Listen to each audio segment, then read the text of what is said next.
दिवाली बीत चुकी है। बिहार समेत पूर्वांचल की फिजा में छठ पूजा की तैयारियों की गूंज है।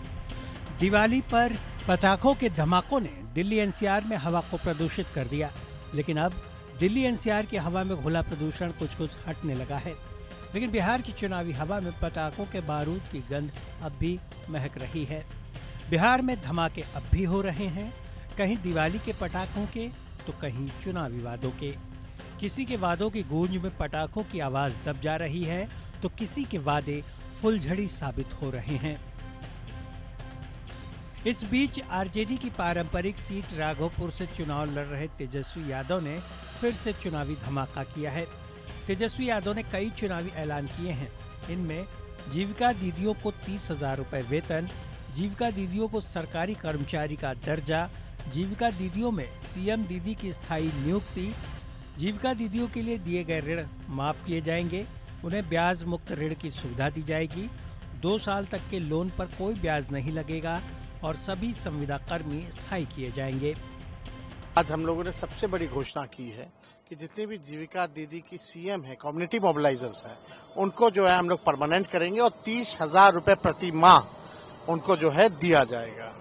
और यही नहीं, जितनी भी जीविका दीदियां हैं जो लोन ली है, इंटरेस्ट जो उनका है, उस इंटरेस्ट को भी जो है हम लोग माफ करेंगे और 5 लाख रुपए तक का बीमा जो है जीविका दीदियों का हम लोग कराने का काम करेंगे।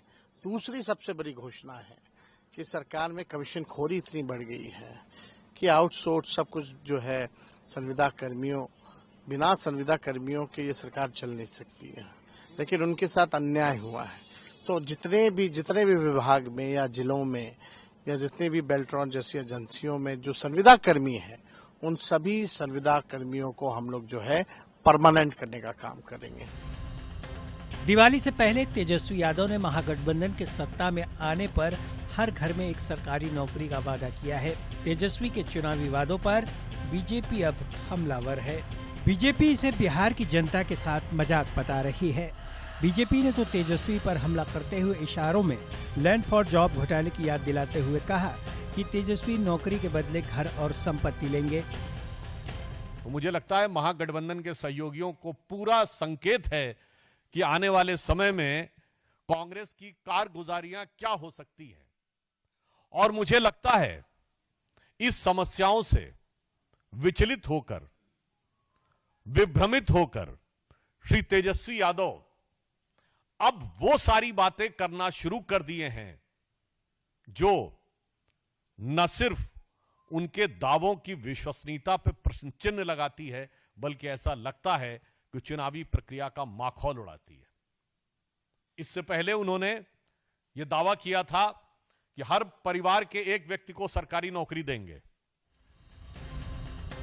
पूर्व केंद्रीय मंत्री और बीजेपी नेता शाहनवाज हुसैन ने तेजस्वी पर नौकरी के बदले जमीन लेने की बात कहते हुए हमला बोला है। वो नौकरी के बदले जमीन लिखवाने वाले लोग क्या नौकरी देंगे? ये झूठे वादे कर रहे हैं। जीविका दीदी से कह रहे हैं कि उनको 30,000 रुपया देंगे महीने का, फिर उनको जो 10,000 मिल रहा है उससे ये लोग बड़े परेशान चल रहे हैं। तो ये लोग अभी कुछ भी कहेंगे, इनका बस चले तो कहेंगे चांद और तारे ला के देंगे। तो ये इनके चांद तारों पे किसी को यकीन नहीं है।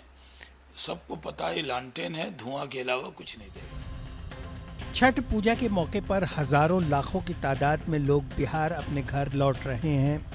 देश भर के रेलवे स्टेशनों, बस अड्डों पर भारी भीड़ है। इनमें कई लोग हैं जो बिहार के वोटर्स हैं। वो वोट डालने के इरादे से भी बिहार पहुंच रहे हैं।